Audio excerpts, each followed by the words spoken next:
जय हिंद। जय भारत। वंदे मातरम। मैं रविंद्र फौजी।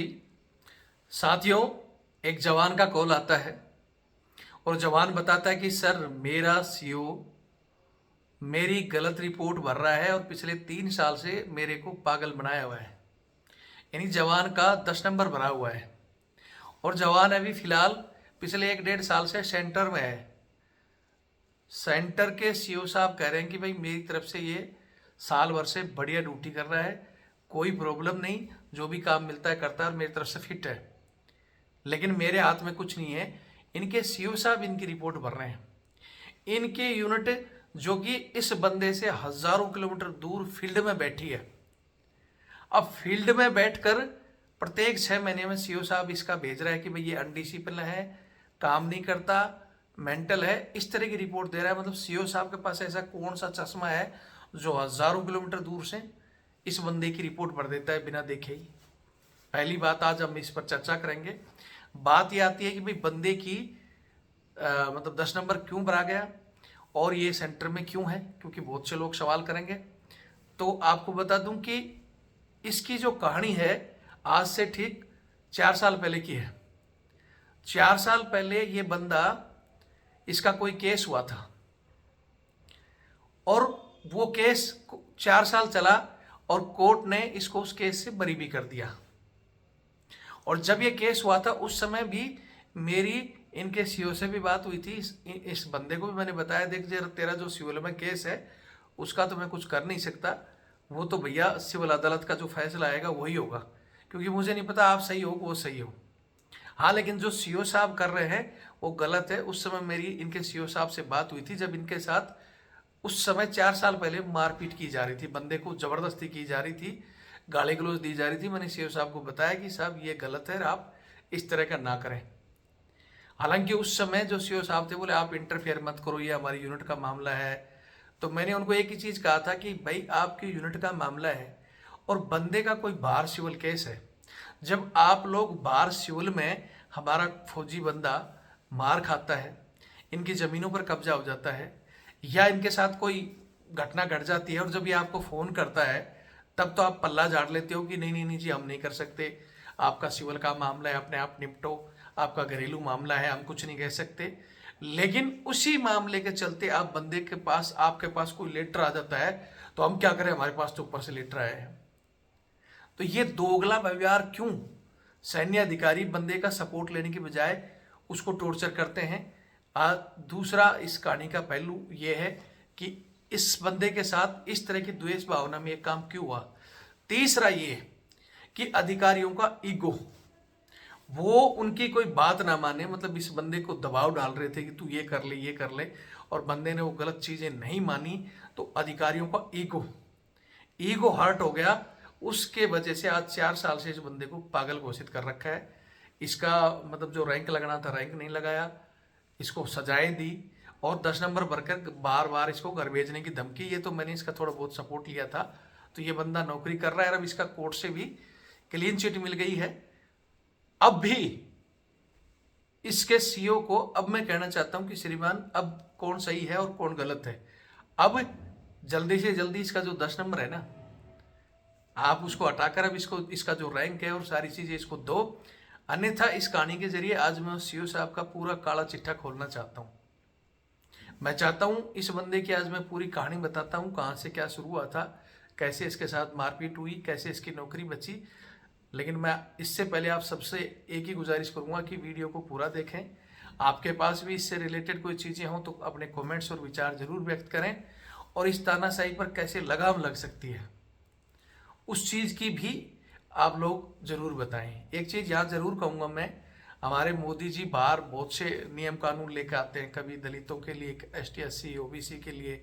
जैसे आजकल UGC का चर्चा हो रहा है कि भैया अन्याय अत्याचार रोकने के लिए कुछ ना कुछ करो, क्योंकि सुप्रीम कोर्ट ने कहा था कि भाई कमेटी जो बनी हुई है UGC की, उसने कहा कि भाई भेदभाव होता है, इनके साथ भेदभाव होता है, इसलिए ऐसे नियम बनाओ ताकि इनके साथ भेदभाव रुके। तो कम मोदी जी और हमारी सरकार उस पर बहुत जल्दी एक्शन लेती है और नियम बना देती है। लेकिन हमारी हमारी जो कैग है, कंट्रोलर ऑफ डिफेंस जो एनालाइज है, पैनल है, जो कमेटी बनी हुई है, उसने बार बार कहा कि भाई हाँ, अधिकारी जवानों के साथ भेदभाव करते हैं, जवानों का शोषण किया जा रहा है, जवानों को घरेलू काम में यूज किया जा रहा है, जवानों को अफसर ईगो के कारण छुट्टियां नहीं मिल पाती। इस तरह की बहुत सी रिपोर्ट हमारी कैग ने सरकार को दी। संसद में ये मुद्दे उठे तो हमारी सरकार वहाँ क्यों गूंगी बेरी हो जाती है? वहाँ क्यों नहीं किसी उनको रक्षा मंत्री जी को ये चीज़ें सुनाई देती है? मोदी जी, अमित शाह जी, वहाँ आप चुप क्यों हो? क्यों? क्योंकि वो आपके अधिकारी हैं। वहाँ आपको और उन अधिकारियों को अपना तिजोरी भरना है, इसलिए आप मौन हो और सिविल जनता पर आप थोपो, आपस में लड़ाओ, इस तरह के नियम लेकर आ जाओ, क्योंकि वह आपको राजनीतिक कुर्सी, अपनी पावर को ठीक करना है। अरे पावर आपकी जाए भाड़ में, पहले कम से कम देश को मजबूत करना है तो सेना और सेना के जवानों पर हो रहे अन्याय अत्याचार के लिए बोलो। आपकी लगातार कैग की रिपोर्ट है, समाचार पत्रों का आंकड़ा देख लो, कितने ही जवानों ने नौकरी छोड़ी है, कितने जवान सुसाइड कर रहे हैं, कितने ही जवानों अन्याय अत्याचार के खिलाफ। मैं खुद इस केस को लेकर सुप्रीम कोर्ट गया था, लेकिन सुनवाई नहीं हुई। हमारी तो कोर्ट भी नहीं सुनता, सरकार भी नहीं सुनती। क्यों? क्योंकि ये सब अधिकारी वर्गों का जनता को दबा के रखना, कि इनके दबा कर रखो जवानों को और माल को डकारते रहो और अंग्रेजी शासन यूं ही चलता रहे। तो आज इसी सिलसिले में वीडियो है। वीडियो दिखाने से पहले मैं हमारे साथियों को एक चीज़ और कहूँगा। आप सबको पता है, इस सिस्टम के खिलाफ हम लड़ते हैं, और जब बंदों का कोई चीज़ हमारे पास आती है तो हम उसके लिए अधिकारियों से भी बात करते हैं और उस केस को सेट आउट भी करते हैं। लेकिन कई बार बंदा जब मामला सेट हो जाता है उसके बाद हमारे को भूल जाता है। मेरे पास हाल ही में भी 2-3 केस आए थे, मैंने उनके फ़ोन फान करके कैसे भी उनको सेट कर दिया मामलों को, लेकिन उसके बाद वो भूल जाते हैं कि बस अब हमें काम निकल गया, अब रविंद्र फौजी से क्या मतलब है। ठीक है, आपके इसी काम निकल जाने हमें क्या मतलब के चक्कर में हमारा जो चैनल था, जिसमें 8,70,000 मतलब तकरीबन 10 लाख लोग जुड़े हुए थे, उस चैनल को बैन कर दिया गया ओआरएस रैंक को दबाने के। लेकिन ओआरएस रैंक में कोई नहीं बोला। उन सबको पता है कि ओआरएस रैंक की आवाज़ उठाने वाला, चाहे वो एमएसपी हो, ओआरओपी हो, चाहे अलाउंस के भेदभाव हो, खाने का हो, सहायक प्रथा हो, इसका एक ही आदमी आवाज़ उठाता है, रविंद्र फौजी। रविंद्र फौजी को दबा दो। जब से मेरा चैनल अप्रैल से बंद हुआ है, कोई भी आपके जो कहते थे ना हम जवानों की आवाज़ उठाएंगे, हम ये करेंगे, सारे के सारे चुप हो गए। सब सरकार की चमचागिरी करते हैं, लेकिन रविंद्र फौजी ने चैनल बंद होने के बाद भी चमचागिरी नहीं की। और जब तक मेरी सांस है, गर्दन कट जाएगी ना, क्षत्रिय हैं, बोलते हैं ना, शीश कटने के बाद में भी धड़ भी चलेगा, और वो भी वंदे मातरम ही बोलेगा, और जो सही है उसी की आवाज़ उठाएगा। लेकिन मेरे अकेले से आवाज़ उठाने से सिस्टम नहीं बदलेगा, और ना मेरे पास इतना पैसा ना पावर है कि मैं सिस्टम को बदल दूँ। इसलिए मैं आप लोगों को कहता था कि वे सपोर्ट करो, सपोर्ट करो। पहले मेरा चैनल था, वो चैनल आज सुप्रीम कोर्ट में बैन पड़ा है। अब किसी भी आवाज़ को, रविंद्र सर हमारा, अरे हमारी जो ताकत थी वो तोड़ दी गई। अब ये दूसरे चैनल पे आप जुड़ रहे नहीं, हमें जरूरत नहीं, वो नहीं खोला, इस पर जुड़ जाओ, वो 8-10 लाख संख्या, यूँ चुटकियों में काम नहीं हो तो मेरे को बता देना। लेकिन पता नहीं आपको कौन सा डर बैठ के, ना चैनल से जुड़ रहे हो, ना ही सपोर्ट कर रहे हो। तो आज वीडियो दिखाने से पहले मैं आपसे गुजारिश करूँगा, या तो इस चैनल की संख्या बढ़ा दो, जोड़ो अपने साथियों को, किसी को भी जोड़ो। संख्या जरूरी है आज के युग में। संख्या नहीं बढ़ा सकते, आपके ऊपर कोई पाबंदियां हैं तो भैया बजट की व्यवस्था करो। बजट होता है तो चैनल भी खुल सकता है और इस चैनल की संख्या भी बढ़ सकती है, और ये लड़ाई हमारी यूं ही चल सकती है और हमारे हक हमें मिल सकते हैं। अगर आप सपोर्ट करना चाहते हो तो मेरा नंबर है 8290354513, 8290354513। ये मेरा फ़ोनपे और पेटीएम से जुड़ा हुआ है, ये मेरा बार कोड। बहुत से हमारे साथी जिनको कोई मतलब नहीं है, वो कभी 1 रुपया भी नहीं दे सकते, लेकिन वो कमेंट जरूर कहेंगे कि रविंद्र फौजी हर वीडियो में ये करता है। रविंद्र फौजी पहले हर वीडियो में देता था नंबर, अब मैंने धीरे धीरे खुद ही छोड़ दिया, क्योंकि मेरा वो चैनल ही नहीं चल रहा, मेरी ताकत ही नहीं, तो मैं क्या करूँगा। अभी भी मेरे कुछ एक साथी थे जो पहले उस चैनल से भी, इस चैनल में भी मदद करते थे, लेकिन अब धीरे धीरे शायद उनको भी डर सता रहा है कुछ। तो जिनको डर सता रहा है कोई दिक्कत नहीं, आप लोग दूर रहो। डर सता रहा है तो वीडियो को ही शेयर कर दो, हो सकता है कोई और भाई मदद करेगा। लेकिन जिनको लगता है कि भाई रविंद्र फौजी की लड़ाई जवानों के लिए सही है, इस देश के लिए, देश हित में है, तो हमारा सहयोग और समर्थन करो। नहीं कर सकते तो वीडियो शेयर करो, चैनल से लोगों को बढ़ाओ, और नहीं तो आपकी मर्जी है। आपने जो सहा है, आपके बच्चे भी उसी गुलामी में आगे आने वाली पीढ़ियों में जिएंगे।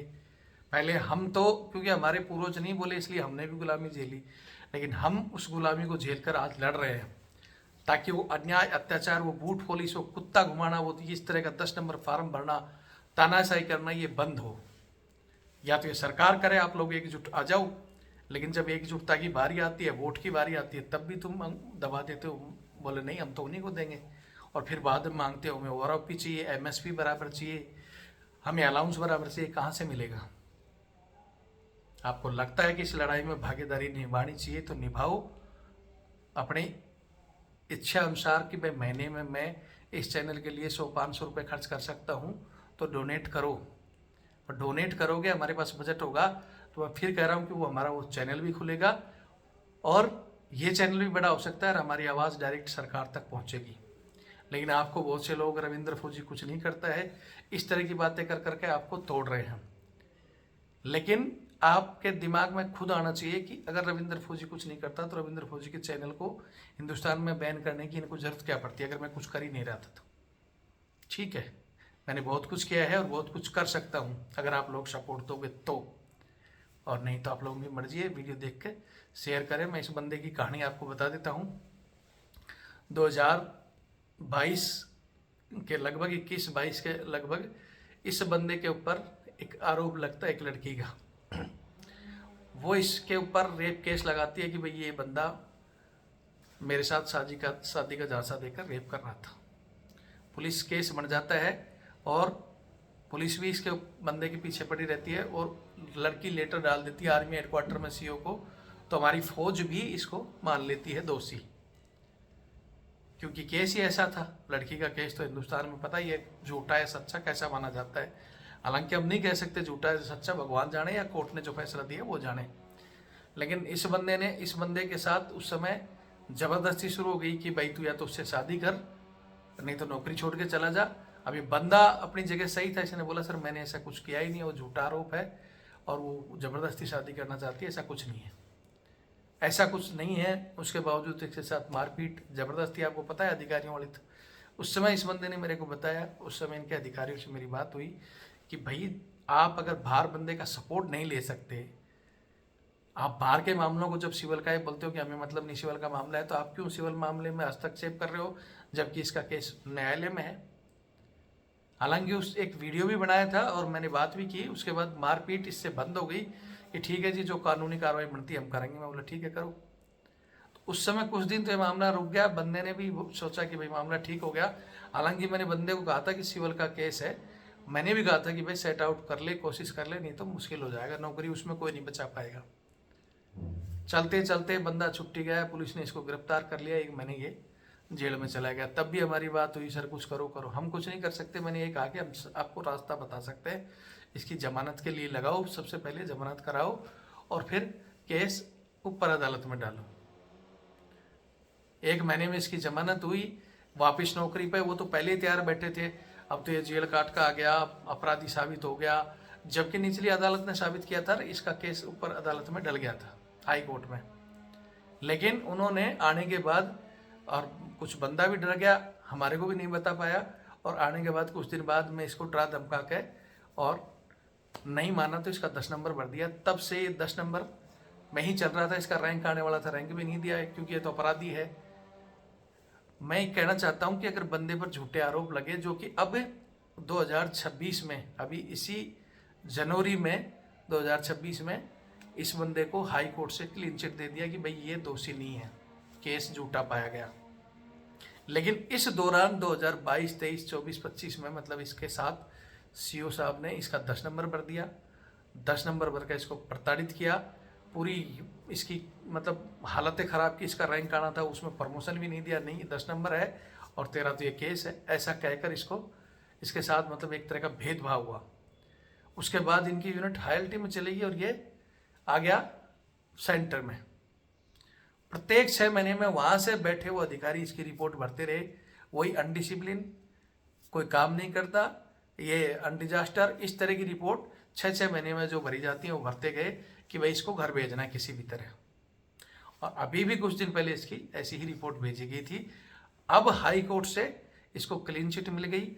इसने अपने सीओ साहब से, जो अभी प्रेजेंट में जहाँ है, जहाँ ये सेंटर में है, वहाँ के सीओ ने ये कहा कि भाई मेरी कोई गलती नहीं, मेरी तरफ से फिट फॉर बंदा ड्यूटी कर रहा है, मैंने कभी इसका कोई नेगेटिव पॉइंट नहीं भरा, ना मैंने सीओ को कुछ कहा।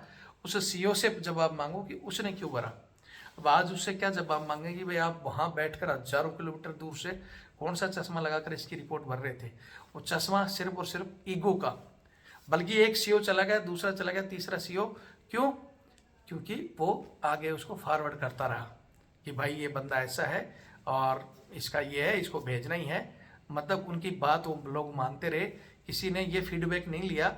उस सीईओ का काम था कि वहाँ सेंटर से फीडबैक लेना कि वो काम कर रहा है कि नहीं, उसका कैसा स्वभाव है, क्या है नहीं। वही पीछे की कॉपी उठाई, फौज में तो वही है, इसकी पिछली रिपोर्ट दिखाना है, वही सेम बोला कॉपी कर ले, वो कलरक ने कॉपी कर दी, उसने साइन मार दी, श्रीमान जी ने अपना काम खत्म कर दिया। आप किसी का सपोर्ट नहीं ले सकते तो उसकी गलत फीडबैक तो मत दो।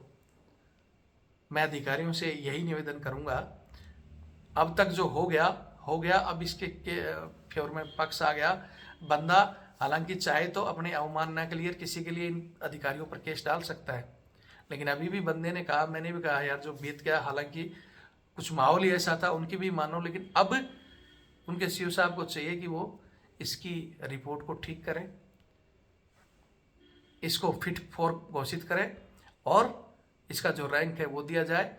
इसके ऊपर अन्याय अत्याचार हुआ था, जो इसको मिलना था अब दिया जाना चाहिए, ना कि इसको दोबारा न्यायालय में जाना पड़े आप सबके खिलाफ। ये वीडियो मैंने सिर्फ इसीलिए बनाया है।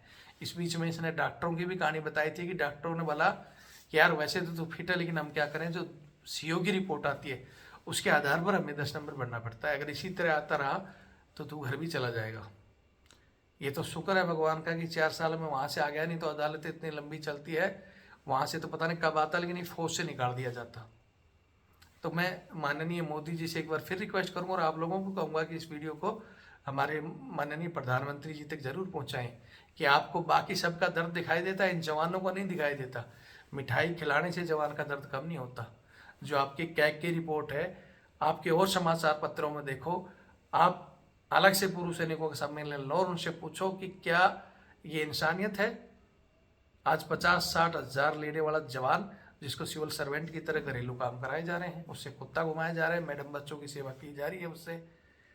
प्रधानमंत्री के पास भी नहीं होंगे 50-50 हज़ार के नौकर, राष्ट्रपति जी के पास भी नहीं होंगे, शायद अंबानी अडानी के घर में भी इतने महंगे नौकर नहीं होंगे, इतने नौकर नहीं जितने होंगे हमारे फौज के अधिकारियों ने रखे हुए हैं। स्टेटस के बराबर कर्नल, ब्रिगेडियर और जनरल, मेजर जनरल के पास कितने कितने लोग हैं आप सबको पता है, और वो काम सिर्फ उनका झाड़ू, घरेलू काम करना और ये करना। एक तो पहले ही सेना में जवान डिफी हैं, लेकिन डिफी होने के बावजूद इनमें कोई कटौती नहीं है। सीओ से लगाकर जो अबव रैंक में बंदों का मिसयूज हो रहा है, वो शायद किसी भी यूनिट में, आज अगर कोई यूनिट